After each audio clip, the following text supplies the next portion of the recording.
барномаро аз ситоиши нависандаe оғоз мекунем ки зодаи Панҷакенти бостонӣ, инсони хокиву суханбари закӣ, омӯзгори серталабу раҳнамои садҳо шогирдон, падари арҷманду барӯйманд ва адиби таърихнигор аст. ӯро ном Давлатшоҳи Тоҳирист. ба муносибати 75-мин солгарди зодрӯзи шоир бо ибтикори сардори китобхона филиали рақами 2 шаҳр Собирова Соҷида дар китобхонаи марказӣ маҳфили адабӣ таҳти унвони адиби таърихнависи диёри бостонӣ барпо шуд. маҳфилро устоди калони донишкадаи омӯзгории Тоҷикистон дар шаҳри Панҷакен унвонҷӯ Абдулқодир Нажмиддинов ифтитоҳ намуда аз саҳми Давлатшоҳи Тоҳирӣ дар равнақи адабиёти муосири тоҷик сухан гуфт.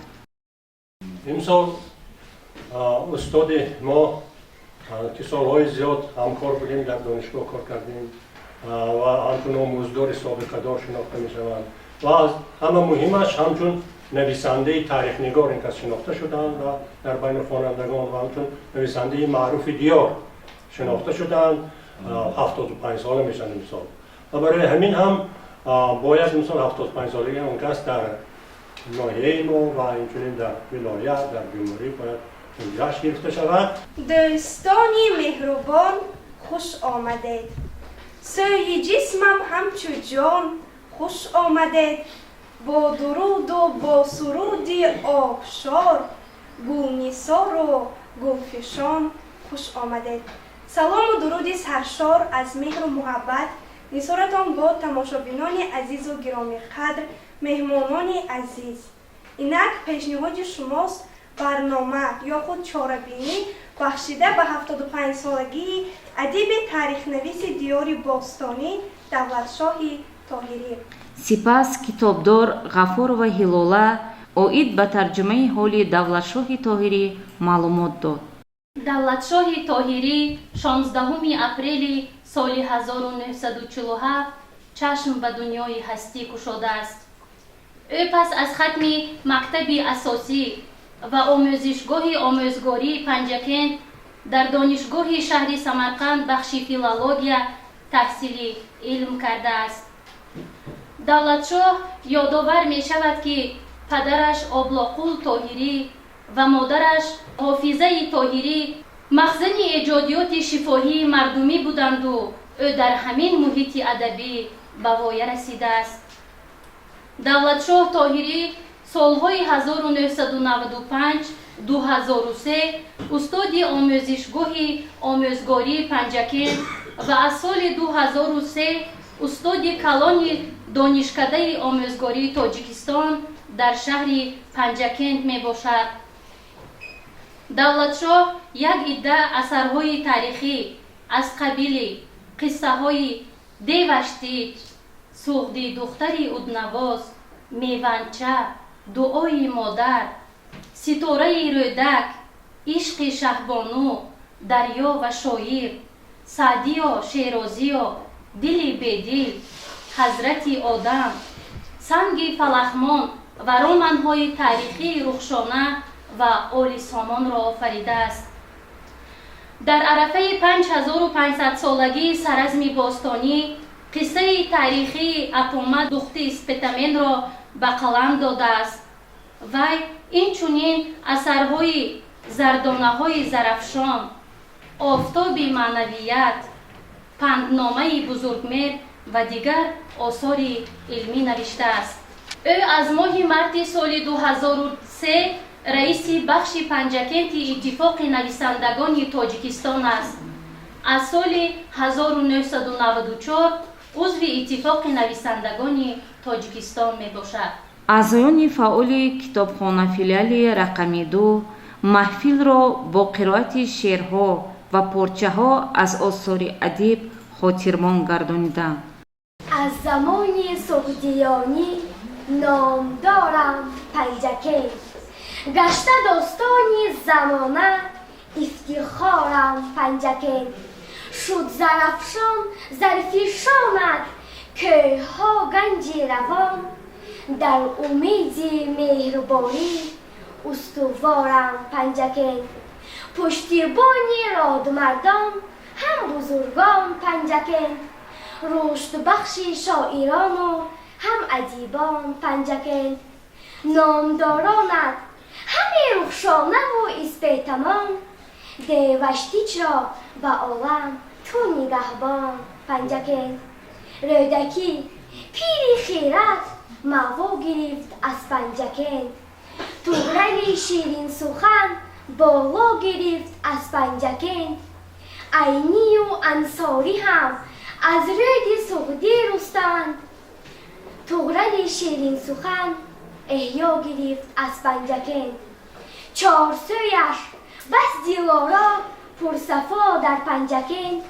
شهری پیر و شهری برنا شهری منا پنجکن 6000 عمر دارد تاجیکستان در سر است قینر و ایشان خلیفه بی‌بها در پنجکن فخر دارد شاه دولت از دیار سعودیان شهری منا شهری رنا شهری پیر و شهری برنا پنجکن در خیالم زنده گشته رودکی پیری خیرت این سحر با برمتش بزم نوازش می کند دولتا فریاد کن از دیدن آثار سوخت این دل پرشور اندر سینه شورش می کند روز هم مکتب سابق به دانش نامطابقم پرسید دولت شاه نام داری؟ چی دولتی داری؟ و چگونه شاهی که ارزنده به ملت باشد؟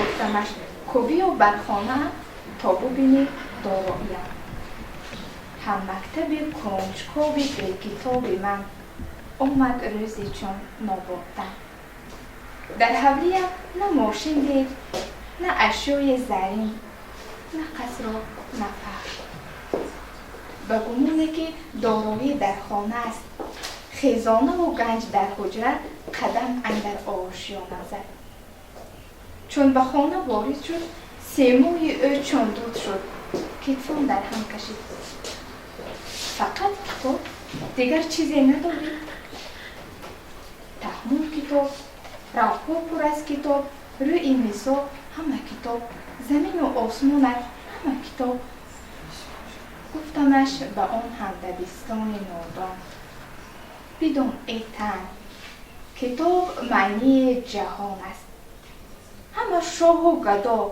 محتاج آن است همه دور و گوهر از کتاب ریزد صنوع و هنر از کتاب خیزد کتاب‌های مقدس از خدا است اگر دانی مثال آب و نان است آفتاب تابان است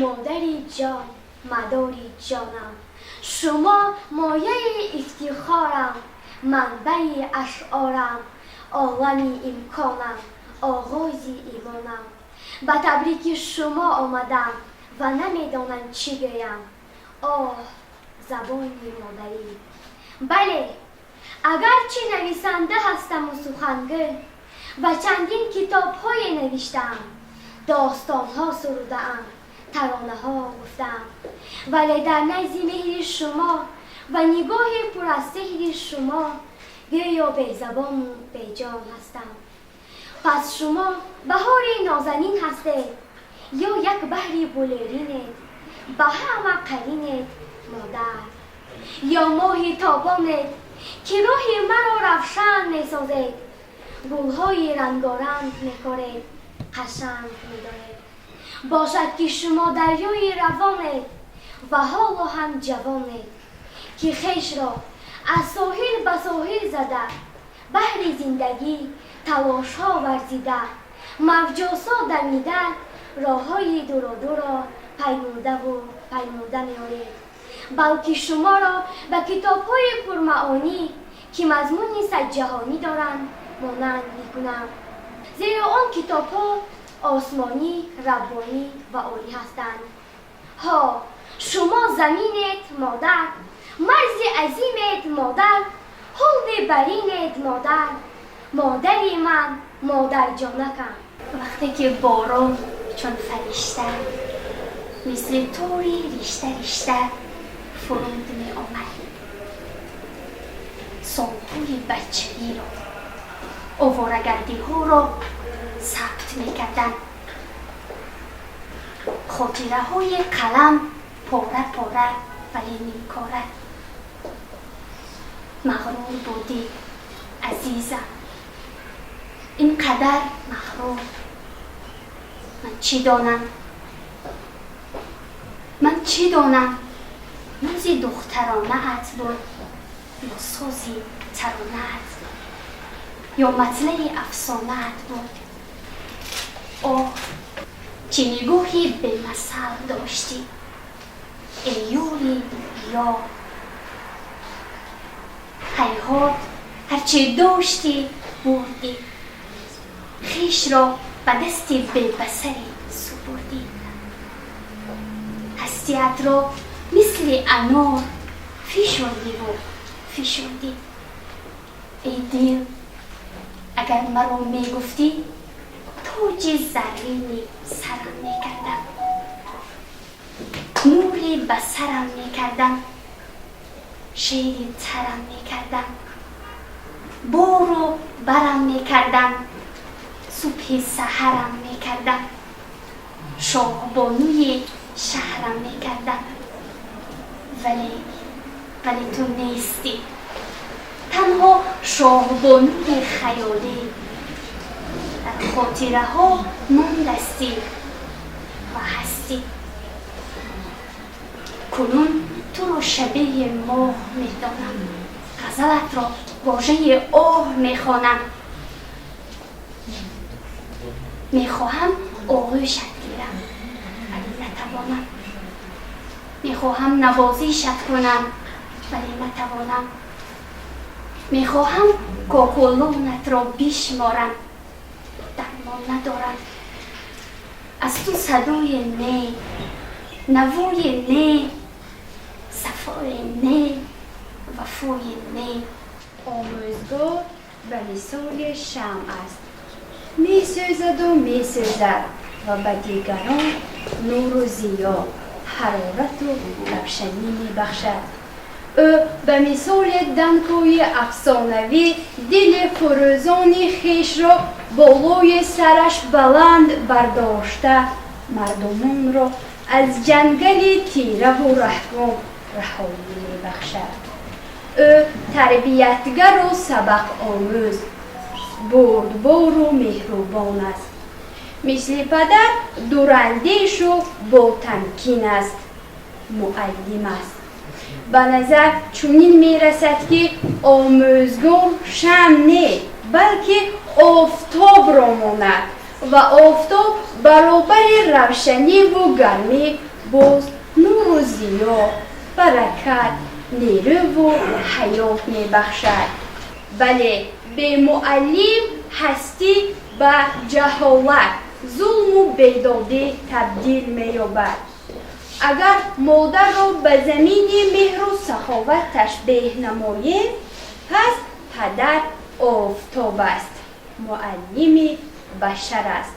خوشا عبدالرحمن جامی بس واضح‌تر و روشن‌تر و عاقلانه فرموده‌اند: اگر در جهان نبود آموزگار، شود تیره از بی‌خرد روزگار. زیه معلم، زیه آفتاب معنوی. زادروزتان مبارک استاد عزیز و گرامی. غالب دوری ولایتی آزمون جمهوریوی فروغ صبح دانایی کتاب است. آموزگار کالج طبی قادر و سلیمه برداشت خود را از کتاب ستاره رودک بیان کرد. شما صاحب جشن عزیز، استاد محترم، دولتشاه طاهری را با 75مین سالگردتان از صمیم قلب تبریک و تهنیت می‌نمایم و به شما پیش از همه سلامتی و قلم برا را تمنا دارم. من با شما استاد محترم از کودکی آشنا بودم، زیرا در همسایگی شما زندگی می‌کردم و در آن مکتب تحصیل نمودم که در خانه شما نزدیک بود. من ایجادات شما رو اثرهای شما رو در دوره مکتبخوانی و دانشجویی مطالعه نموده بودم ولی مدت تا آنکه در کرسی دانشجویی نشستم بار دیگر به من میسر گردید که اشعار شما رو برق زنم و وقتی که بار اول به آستانه مکتب همچون معلمه وارد گردیدم و من میسر گردید که بار اول به صنف هشتم دست دهم و اون لحظه ها وقتی که درباره ابو عبدالله رودکی خواستم به شاگردانم معلومات بدهم میسر نگردید که از کتاب درسی همه چیز رو به شاگردان گفته گذارم. اینا انا همین کتاب شما رو ورق زدم و به شاگردانم از شاخه های گوناگون زندگی این پیری خیره رودکی بزرگوار به شاگردانم دست دادم و من حس نبودم که شاگردانم اون روز خیلی خرسند گردیدم زیرا که در کتاب درسی این چیزها نبودند و من از شما استادی محترم خیلی میندار هستم که با آموزگاری زبان و ادبیات کارو خیلی آسان نموده. من امروز باز از اون خرسند هستم که شما رو من میتوانم در ردیف بزرگترین نویسندگان ادبیات تاجیک از اون جمله تاریخ نگاران جلال اکرامی و ساتیم اولوزاده گذارم. اگر جلال اکرامی ما رو با بخارا و گرد و اطراف آن آشنا سازد، اگر ساتیم اولوزاده با دیار خودش آشنا سازد، شما ما رو با دیار عزیزمان پنجکند باستانی با سمرقند و گرد و اطراف آن آشنا میسازید. خیلی خرسندی آور هست و من خیلی ممنون هستم که امروز شما را در قطار بزرگترین نویسندگان ادبیاتمان در نامیناسیون ادبیات معاصر تاجیک در آزمون پروفسور دانایی گذاشتند و این فخر ما و فخر دیگر آدمان شما استاد محترم درک می‌دهد. در کتاب ستاره رودک خیلی که من به شما گفتم با معلم زبان ادبیات خیلی آسان است که از پهلوهای گوناگون زندگی استاد ابو عبدالله رودکی از همون دوره‌ای که وی کودکی 7-8 ساله بود تا به لحظه به بخارا تشریف آوردن نقل کرده شده است. با من این کتاب خیلی پسند افتید و در اینجا به فکرم دانشجویان دانشگاه آموزگاری شهرمان حضور دارم و من به آنها توصیه می‌دهم که این کتاب را مطالعه کنند زیرا این برای آنها در آموختن حیات و فعالیت ابو عبدالله رودکی یک مخرج خیلی بزرگی میباشد. وقتی که کتاب را مطالعه نمودم به من بسیارتر از اون جهت این کتاب معلوم شد که در کتاب‌های درباره شاگردی ابوالعباس بختیار بودن ابو عبدالله رودکی فقط یک جمله گفته شده است و خلاص. ولی وقتی که استاد در این کتاب خود کار کردن من نقص درک کردم و من خودم خوندم و دیدم که استاد ابو عبدالله رودکی رو از سن 8 سالگی ابوالعباس بختیار به سمرقند میبرد و با او هنر رامشگری را یاد میدهد و خیلی شاعر در اینجا با این ابوالعباس بختیار که فرزند نداشته است فرزندی میکند و این مرد را خیلی پذیرایی میکند تا دم مرد او را نگاه میکند که این از فضیلت‌های بهترین استاد ابو عبدالله رودکی به ما درک میدهد. از طرف دیگر در این اثر باز از اون جهت به من معقول است که دولت‌شاه طاهری ما رو با همزمانان ابو عبدالله رودکی از اون جمله با شاعران حنظله بازغیزی، ابوسعید گرگانی، بسام کرد و دیگرها آشنا می‌سازند و هر یک بابی از 17 قسم عبارت است با یکی از گفته‌های بزرگان ادبیاتمان درباره رودکی یا خود از اشعار خود رودکی آغاز می‌گردد که این خیلی به مبید است و من این اثر رو خونده با ایجادات بزرگان دوره عبدالله رودکی آشنا گردیدم. این چون شخصانی که با مقبره رودکی رو زیارت نمودن در این کتاب سخنها و گفتارهای اونها وجود آورده است که این از اهمیت خالی نیست. بعداً راهبر دفتر مطبوعات کمیته اجرایی حزب خلق دموکراتی تاجیکستان در شهر پنجکند تردیبای سالساده از هنر ایجادی معنی آفری دولت‌شاه طاهری ابراز اندیشه نمود. من یک قصه نقل میکنم. ما همراه با چند نفر از اینا که در بینشون استادم بودم با قسمی حربی رفتیم. اونجا یک گربچه سفیده در این آشخانه در این خوابخانه همه جا از پیش همه عسکران میگشت. بعد صدا میبرآورد و خلال میرساند بعد یک سرباز گرفته است درونی همون تخته ای که برای سوختار خاموشگیری هست درونی هوای مانده است. ما استاد جز دادم، عکس گرفتیم و استاد چند پیش یک حکایچه آوردم با نام علایک. همون صورت و همون گربچه این کسی برای ایجاد یک چیزی بسیار زیبا وادار کرده است. البته اونجا تخیل است، دیگر چیز هست و این چیز من در نشریه بال پرواز برای کودکان چاپ کردم. از این پیشتر یک حکایچه دیگرشون رو چاپ کردیم با نام خالی بیار و یک خصوصیت بسیار عجیب داره. وقتی که به دست میگیری از این نقطه بلند به جای پرواز میکنه. استاد چنان مشاهده کارانه و نوشته‌اند که من گمان میکنید که یک بیولوگ هستم. فقط خصوصیت‌های مثلا فیزیولوژی و نگفتم، لیکن از وی یک قهرمان ساختم. شاید همه دیده ایم، همه در بچگی دادم بیار، خالی بیار، آچه بیار گفته ایم، ولی هیچ کس از هوای معنی نبرداشته است. نفری که آثار تاریخی می آفرد، اون چی که می آفرد باید خوب داند. البته آثار استاد آثار بدیعی است، مثلا رساله علمی نیست، ولی اون چی که استاد مثلا در آل سامان و در بیوشتی که در دیگر تصویر کردن باید به واقعیت منطقاً پیوست باشد. برای این خیلی دانستن در کن همون زمان تاریخ واقعی همون زمان دانستن نکن. در محفل همزمان شاعر اسماعیل ظریفی به سخن برآمده زحمت‌های نویسنده تاریخ نگار را قید نمود. تو عزیزی چو دانه گندم، در 75 سالگی هم قلمم دولتشاهی طاهری. فخری توست از ستاره رودک، فخری توست از ستاره رودک، عاشق عمرها برخشانه. جستجو ساز تاریخ ملت از دل سنگ و همز افسانه. رهسپر گشته به دیوشتیج، رهسپر گشته به دیوشتیج، تو زی مادر دعا همه خواهی.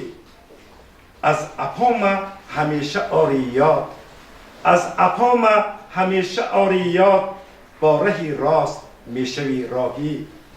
خواهی میونچه‌ات به تو باشد همدم و هم نفس در این عالم. دانی تو قیمتی دلی بیدل، میروی پیش با دلی بیغم.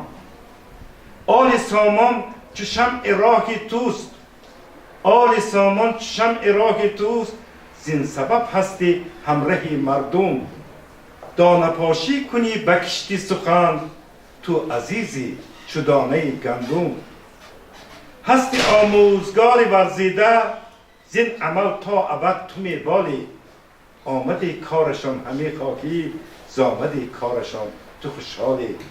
رو نگردانی از کتاب و قلم، رو نگردانی از کتاب و قلم.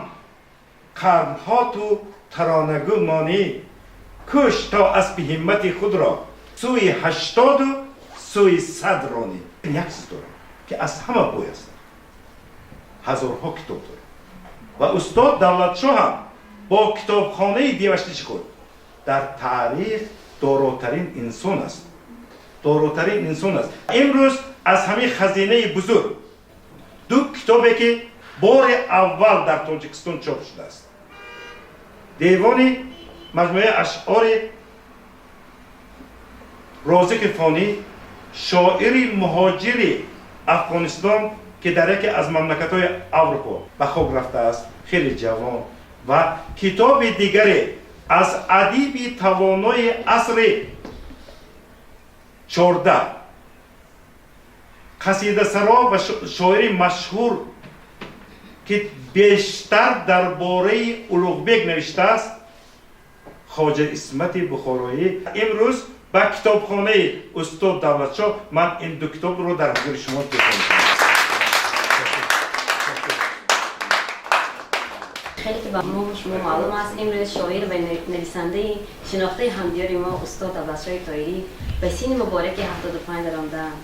من این کس را میمونه تبریک مبارکباد نموده از نام شاعر گفتنیم شما را آبروی باشد همیشه بلند از قله های کوهساران در عالم وقت و دولت یارتان باد چنین است آرزوی جمعی یاران.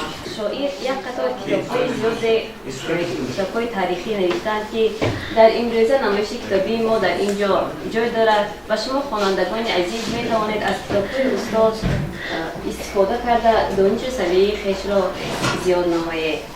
حکایه تاریخی دوی مادر سال 1995 در نشریات دولتی به نام رحیم جلیل در شهر خوجند به چاپ رسیده است.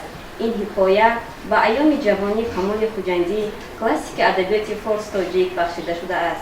مؤلف در آن قوه بزرگ معنوی دعای خیر مادر را در راه گشایش چشمه ایجادی شاعری جوان به ابرز و منظره‌های دلنشین تصویر می‌کند. از چشمه برود روان پرفیض و برکت تبدیل یافتنی طبع شاعری کمال خوجندی را مطالعه خواهیم کرد.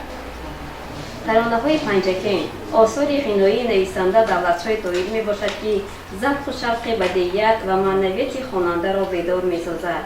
آدمی که از زیبایی‌ها و نعمت‌های بی‌بهای ایجادی بهره‌مند است و آن را به خوبی درک می‌کند و شکر می‌گوید چه خوشبخت است انسان. امداد خدای باد یارت استاد، اقبال زمانه در کنارت استاد، چشم نرسد و اعتبارت دایم مولود نکو بود نثارت استاد.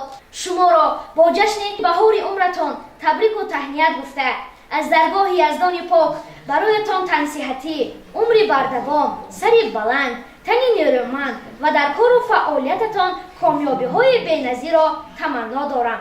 بگذار همیشه چون کوههای پامیر سربلند، چون رودکی خوشبیان، چون سعدی دراز عمر، چون حافظ شهرتمند و چون جامی خاکسار باشد. ما شاگردانتان تمنای آن را داریم که خورشید جهان‌آرا دائما بر سرتان نورافشانی کند و دست کم و روز غم را نبینید. چو سعدی پیر گردید کم نبینید، چو حافظ شاد باشد غم نبینید، چو جامی عاقل و فرخنده باشد، چو سینا در دل و در دیده باشد. غالب دور سیوم آزمون جمهوریوی فروغ صبح دانای کتاب است. اعضای فعال کتابخانه فیلیال رقم 2 استمیان نورگل تأثیرات خویش را از پوست دیوشتیچ بیان داشت. نام این شخص معتبر هنوز از دوران مکتبخانه برایم آشنا بود. معلم تاریخ همیشه درباره کارنمایی‌های این جوانمرد نقل می‌کردند. در شهر باستانی پنجکین پیکره این جوانمرد قامت افراخته است که این نشانه مهر و محبت، صداقت، احترام و سپاس خاطر ما همشهریانش و کل مردم تاجیک میباشد. چند روز قبل پوستی دیوشتیچ قلمکش ممتاز دولتشاه طاهری به دستم افتاد. گمان کرده بودم که درباره دیوشتیچ همه چیز را میدانم، ولی چون صحیفه های اول کتاب را مطالعه نمودم خیلی خوب درک کردم که درباره این سیمای تاریخی چیزی را نمیدانستم. اثر را میخواندم و در پیش نظرم گذشتگانمان، اجدادانمان پنجکین قدیم جلوگر میگردید. من سپاسگزاری خود را به قلمکش ماهر دولتشاه طاهری می‌رسانم که محض با مطالعه این اثر من توانستم از رادمردی، از قهرمانی‌های دیوشتیچ، از دوستی ملت‌ها، از طرز زندگی اجدادانمان، گذشتگانمان پنجکین قدیم آگاهی پیدا نمایم. در فرجام محفل صاحب جشن استاد دولتشاه طاهری برای قدررسی به ایجاد او برای سخنهای پرمهر و خاطره‌های جالب اشتراکداران اظهار سپاس نمود. خیلی سپاسگزار هستم که درباره آثار من، شعر ترانه‌های من، ایجادات من حرف زدند و مرا به این گنجینه خیلی بزرگی صوبیانه کتابخانه مرکزی دعوت کردن با یار دوستا. اینجا یارانی هستن که دوره کودکی ما با آنها بودیم و چگونه به کتابخانه ها می رفتیم، می خواندیم، مطالعه می کردیم. امروز هدف گذراندن این یا آن جشن نیست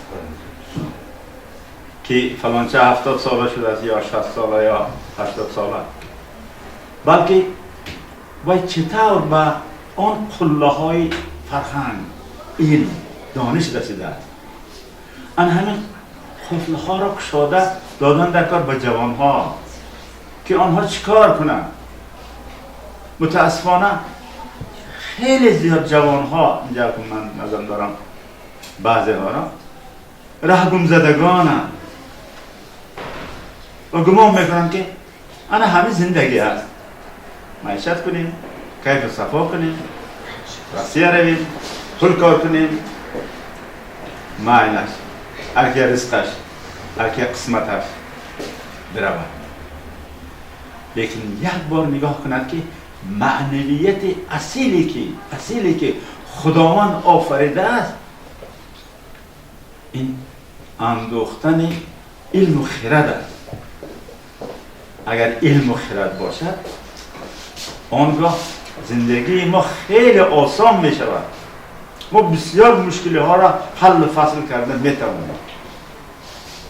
خوشبختانه پیشوای ملت پرزیدنت محترم ما امام علی رحمان یک تشبث و ابتکار خیلی نجیبی را پیش گذاشتن که این یک چند چاره‌بینی های از قبیل فروغ صوفی دانای کتاب، آن را برای آن نبرآوردن که ما خودستایی کنیم و جای گیریم، پول گیریم، مبلغ گیریم، گویند که من فلان ناحیه است، فلان مکتب است، این کس فلان چه جای این خیلی گرفتن.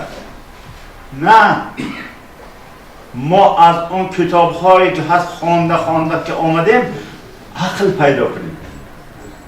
اون کودک ها، اون جوانک ها تاریخ است، اکنون عقلش که پیدا شد جاگهش خودش خون دارد، چایش خودش دم کنه، خوراک پذیر یاد گیرد، پدر و مادرش احترام کند، استادای قدرش برسد، مکتب خوب خواند، کسب و هنر رو یک کیش به خود پیدا کند و زندگیش را ادامه دهد. نه اینکه به همون طرف سوریه و به وزیرآباد پاکستان و اونجا رفته یک شور و مغل های ناشودی اکستریمیستی تروریستی مشغول شود. عقل میشد اگر نمیرفتن اونجا، نمیکردن این کارها را. انا مقصد این چاره‌بینی ها چی بوده؟ ما عقل خود را پیدا کنیم. خوشبختانه تاجیکستان مأخذهای خیلی فراوان دارد. این ادبیات نیاگان است. بیهوده نیست که من به تاریخ نگاری و به ادبیات نیاگان را می آوردم. بیهوده نیست که استاد زنده یاد من اولوغزاده، جلال اکرامی، رحیم جلیل استادای من بودن. مرا با آن وادار نبودن که فقط بر راه همون نیاگان، به همون تاریخ، به همون فرهنگ قدیمه توجه کنم. و من به همون فاتحه های استادم صادق ماندم، برای خودم را پیدا کردم و امین هستم که این راه من هرگز پر نخواهد، هرگز از این چیز دور نخواهد و مردم به این توجه خواهند کرد. از کتاب و از معلم دور شدن نمیتواند. هرچند که بزرگ و بای و بدولت و چقدر ثروتمندم باشد، به مکتب، به کتاب، به استادا هیچ کار کرده نمیشه. من خیلی متشکر هستم که اثرهای ما را تحلیل کردن. من باور دارم که اونها را در مکتب ها، در درس ها، در سبق ها، اون جهت های تعلیمی آن را، تربیوی آن را ترغیب میکنند. محفل را متخصص پیشبری بخش فرهنگ ارنبایف داستان حسنی انجام بخشید. اجازه دهید از نام مأموریت بخش فرهنگ مقامات اجرایی محلی حاکمی دولتی شهر پنجکین، کارمندان کتابخانه مرکزی، کارمندان کتابخانه فیلری رقم 2 شهری که این 4 گروه را تشکیل نمودند با استاد گرامی قدر دولتشاه طاهری که امروز زادروز دارند جشن 75 سالگی تمام تمنیات نیک را رساندند. خواهان آنم که استاد عمری دراز با برکت و تمام یکی‌های پیش‌های زندگی را بینند. مولانا عبدالرحمن جامی خیلی خوب گفته است که انیس کنج تنهایی کتاب است، فریاد صبح دوانایی کتاب است. در حقیقت کتاب و کتابداری یکی از رکن‌های اساسی فرهنگ ملی ما میباشد. بنابراین ما ضرور میدونیم که تمام کتاب‌های و آثار نظمی و نثری استاد گرامی قدر را از خود نماییم، چون که در کتاب‌های استاد نه تنها شعر و نظم، اینچنین کتاب‌های استاد تاریخ زنده دیار ما میباشد. این تحفه ناچیز را از نام مأموریت می‌سپاریم.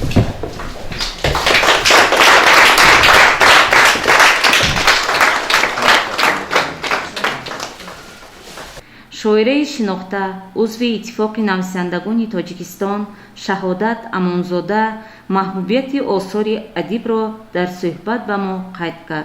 بگویند که در دفتر زمانه فتد نامش از قلم هر ملتی که مردمی صاحب قلم نداشت.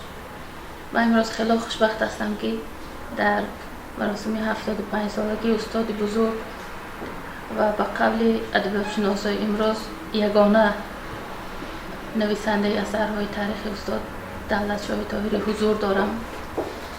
ایشان برای من پدری معنوی هستند، استاد هستند و در وصف اون کس سخنها خیلی زیاد هستند، زیرا زندگیشان شعر، دلشان کتاب به عنوان بزرگترینشان محبت خلق است. زیرا روح استاد با جاویدان بیگانه نیست و خیلی که همگان میدانند روح شاعر وقت و زمان را هم عبور میکند.